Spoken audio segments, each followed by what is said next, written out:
Mr. Roman, are you aware that we are sending $40 million a week to the Taliban? Yes, sir. Can you name other instances of foreign aid going to terrorist organizations? We have assisted al-Shabaab in Somalia. There's been instances of the Hamzi network in Sudan, Hamas, Islamic Jihad, Hezbollah, Kata'iba Hezbollah, Hayat Tahrir al-Shams in Syria. Dozens of terror organizations have received indirect assistance from U.S. foreign aid.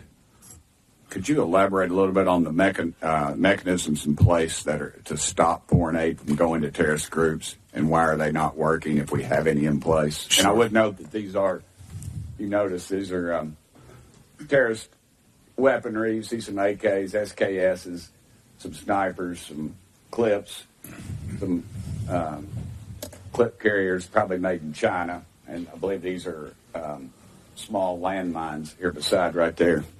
Let's use Gaza as our case study. $2.1 billion in American taxpayers' money to Gaza since October 7th when Hamas invaded southern Israel. USAID money was going in terms of an emergency use authorization to try to go to parties that USAID formerly had a relationship with in the Gaza Strip.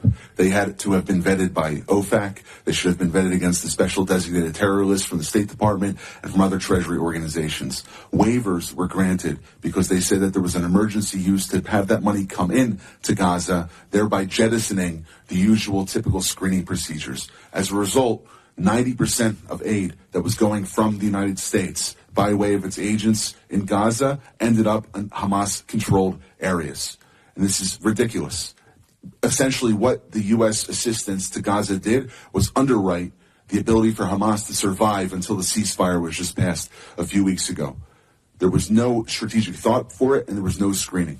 Seems like the emergency might have been armed terrorists to kill civilians. Would that be accurate? That's accurate, and even more than that, Samantha Powers, the administrator for USAID, was intent on having Israel not be able to defend itself.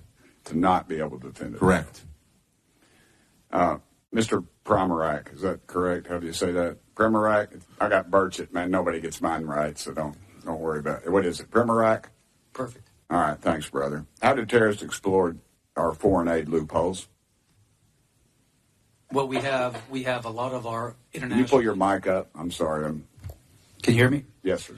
You have international NGOs and UN agencies actively lobby here in Washington, D.C. against vetting policies that would prevent it. I was the senior vetting officer at USAID, and what we did... Did you say United Nations is doing this? The UN? Sure, everybody who's getting money lobbies here.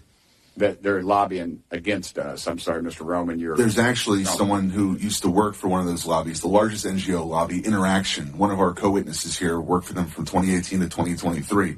USAID effectively self-funds its own external private lobby that then goes back to Congress and asks for more money for USAID. So the taxpayers fund this lobbyist who's working against American interests. Correct. Possibly killing our allies and possibly Americans. They bring together groups in Washington that overseas work with groups that kill Americans. Yeah, I don't need a flow chart to show that. I appreciate it.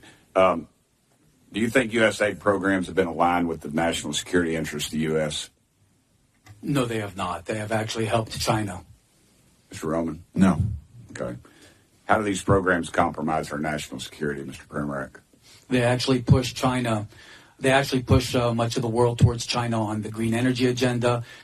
They push people, ordinary people, billions of people towards China because of the resentment caused by our social re-engineering. Are we being lobbied by these pro-communist China groups currently?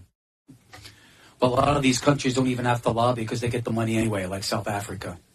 Yeah, and in fact, these lobbyists have come to the House and have tried to kill legislation like H.R. 160, which was meant to increase transparency in USAID's funding of overseas organizations. Is that a current piece of legislation? That's from the last session. And give me that number again. H.R. 160. And what does it do? It was meant to give U.S. lawmakers the ability to have higher transparency in terror financing investigations aimed at scrutinizing extremist groups. Mr. Primorak? We had a regulation before we left in the last administration that anybody who touches money in countries where there's terrorists, those names have to go through databases, terrorist databases. That was overturned by Biden. Overturned by Biden. Chair Lady, I am currently 5 seconds, but I wanted to mention something. There's a lot of rhetoric used on this committee And I would urge my friends on both sides of the aisle, let's stick to the actual information. This rhetoric is, I've received death threats, and I know the chair lady has, and it needs to stop. We need to tone it down. Thank you, chair lady, and thank you,